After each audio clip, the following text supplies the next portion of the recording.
खबर का राजस्थान लोक सेवा आयोग की ओर से कड़ी सुरक्षा के बीच आज वरिष्ठ अध्यापक भर्ती परीक्षा 2022 का आयोजन दोबारा किया जा रहा है। अजमेर में बारिश के चलते अभ्यर्थियों को सेंटर पर पहुंचने में काफी दिक्कतों का सामना करना पड़ा। अभ्यर्थी भीगते हुए परीक्षा देने के लिए परीक्षा केंद्र पर पहुंचे। संभाग मुख्यालय के साथ ही 28 जिलों में इस परीक्षा का आयोजन किया जा रहा है, जहां पर 1303 परीक्षा केंद्र बनाए गए हैं, जहां तकरीबन 4.5 लाख अभ्यर्थी पंजीकृत किए गए हैं। सभी अभ्यर्थियों को परीक्षा केंद्र पर पुलिस के साथ ही आरपीएससी अधिकारी और परीक्षण केंद्र की ओर से चेकिंग के बाद ही प्रवेश दिया जा रहा है। आपको बता दें कि पिछले साल 21 और 22 दिसंबर को इस परीक्षा का आयोजन किया गया था, लेकिन पेपर लीक होने के चलते इसे रद्द करना पड़ा था और आज इस परीक्षा का दोबारा से आयोजन करवाया जा रहा है। रुक कर लेते हैं बड़ी खबर का। अजमेर से बड़ी खबर है, जहां पर पानी की आवक से एक दीवार ढह गई है। प्रसिद्ध चामुंडा माता मंदिर जाने वाले रास्ते की दीवार ढही है। लगातार हो रही बारिश के कारण हालात बिगड़ रहे हैं। मंदिर कमेटी की ओर से रास्ते को बंद किया जा रहा है। पहाड़ से लगातार पानी की आवक से ये दीवार गिरी है। तस्वीरें भी आपको दिखा रहे हैं, जहां पर एक दीवार भरभरा कर गिर गई और इसी के चलते अब रास्ते को बंद कर दिया गया है। खबरों में आगे बढ़ेंगे और अब बात राजसमंद की, जहां पर राजकीय उच्च प्राथमिक स्कूल सोनियाना के पास स्थित बिना मुंडेर का कुआं कभी भी बड़े हादसे को न्योता दे सकता है। ऐसे में स्कूली छात्र छात्राओं के अंदर गिरने का खतरा भी सता रहा है। इस सार्वजनिक कुएं की खुदवाई पंचायत की ओर से करवाई गई थी। उस समय कुएं पर सुरक्षा दीवार भी बनाई गई थी, लेकिन खुदाई की मशीनें लगाते समय दीवार तोड़ दी गई, जिसे पंचायत की ओर से दोबारा नहीं बनवाया गया। ग्रामीणों ने भी कई बार लिखित में पंचायत और जिला प्रशासन को अवगत करवाया, लेकिन कोई सुनवाई नहीं हो रही। स्कूल के छोटे छोटे बच्चे पानी के कुएं के पास होकर स्कूल जाते हैं। बारिश का मौसम होने से पानी भी भरा हुआ है। ऐसे में कभी भी बड़ा हादसा हो सकता है। और खबरों में आगे बढ़ेंगे। पीएम मोदी के मेगा शो के बाद राष्ट्रीय अध्यक्ष जेपी नड्डा जब जयपुर में मैराथन मंथन करने पहुंचे तो पार्टी का जोश आई था। नड्डा ने न सिर्फ कांग्रेस पर हमले की नीति को धार दिया, बल्कि बीजेपी को जीत का नया मंत्र भी दिया।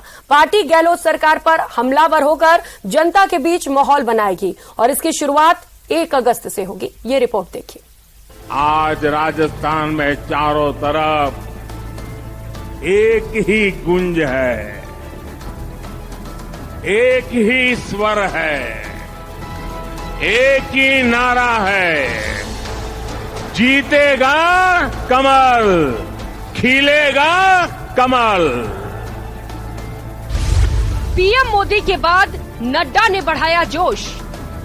विधानसभा के चुनाव में एक तरफा आशीर्वाद राजस्थान की जनता भारतीय जनता पार्टी को देने वाली है।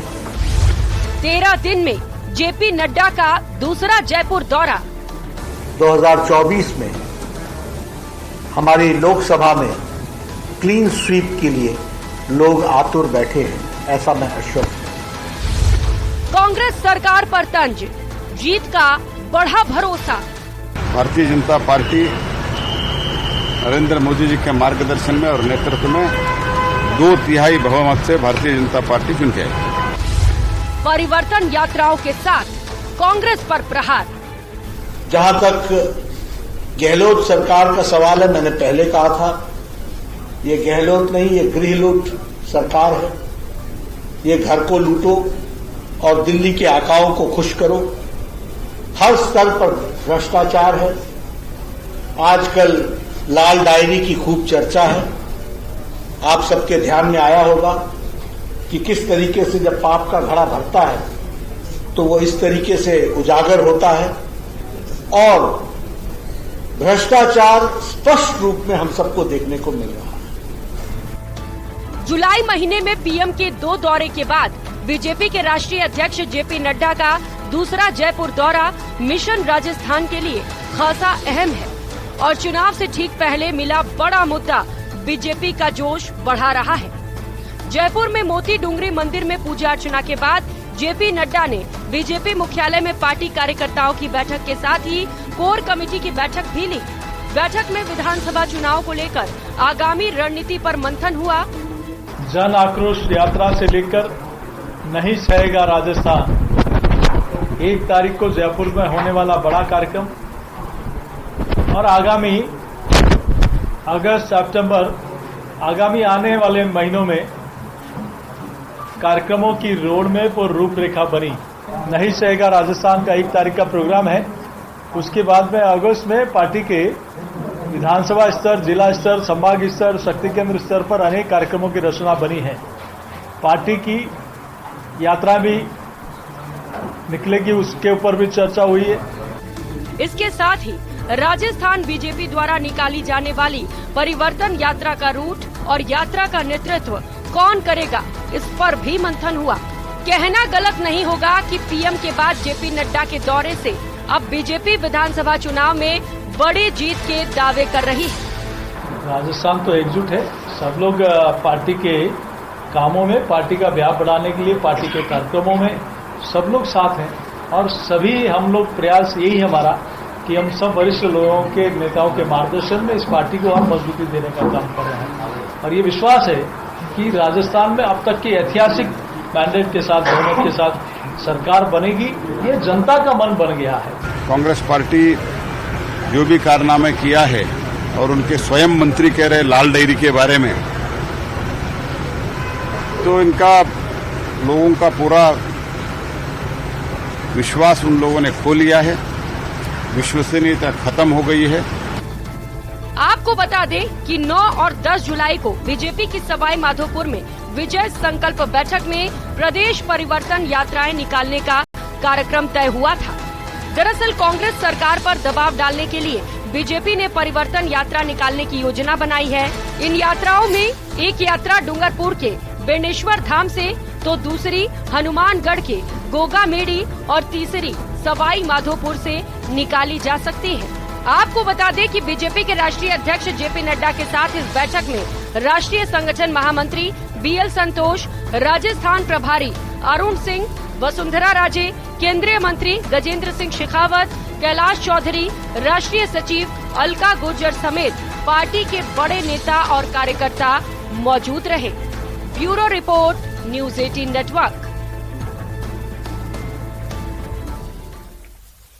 तो वहीं जाने माने लेखक और पूर्व राज्यसभा सांसद बलबीर पुंज की किताब नैरेटिव का मायाजाल का संघ के सर कार्यवाह दत्तात्रेय होसबोले और केरल के राज्यपाल आरिफ मोहम्मद खान ने विमोचन किया। दिल्ली में आयोजित कार्यक्रम में आरिफ मोहम्मद खान ने कहा कि मठों और बिल्डिंग बनाने से कुछ नहीं होता है, बल्कि विचार से देश और समाज में परिवर्तन आता है। वहीं दत्तात्रेय होसबोले ने कहा कि गलत नैरेटिव की वजह से ही आज भी लोग मानसिक गुलामी से बाहर नहीं आ पा रहे। लेखक बलबीर पुंज ने कहा कि देश की ज्यादातर समस्याओं की जड़ नैरेटिव के दूषित होने की वजह में ही छिपी हुई है। नैरेटिव का मायाजाल किताब का विमोचन किया गया।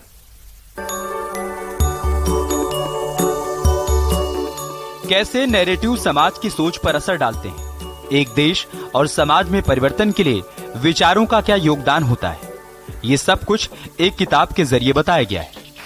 वरिष्ठ पत्रकार और पूर्व राज्यसभा सांसद बलबीर पुंज की किताब नैरेटिव का मायाजाल का विमोचन किया गया।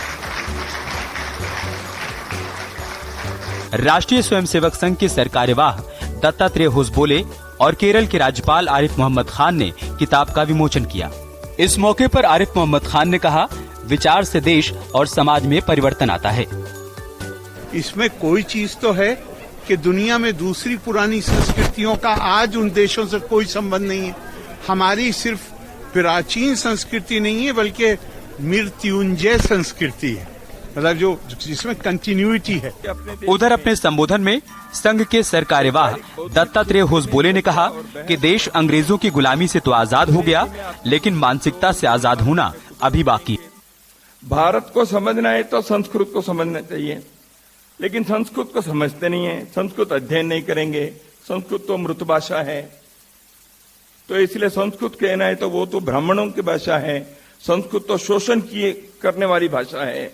इन कितने प्रकार के चीजें पिछले 100-150 साल से, खास करके पिछले 75 वर्षों में स्वतंत्र भारत के स्वतंत्रता के बुद्धिजीवी लोगों ने दुनिया के सामने परोस दिया।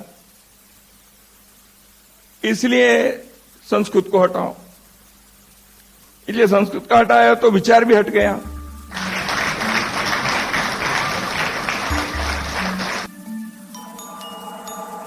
वहीं किताब के लेखक बलबीर पुंज ने कहा कि देश की ज्यादातर समस्याओं की जड़ नैरेटिव के दूषित होने में ही छिपी है।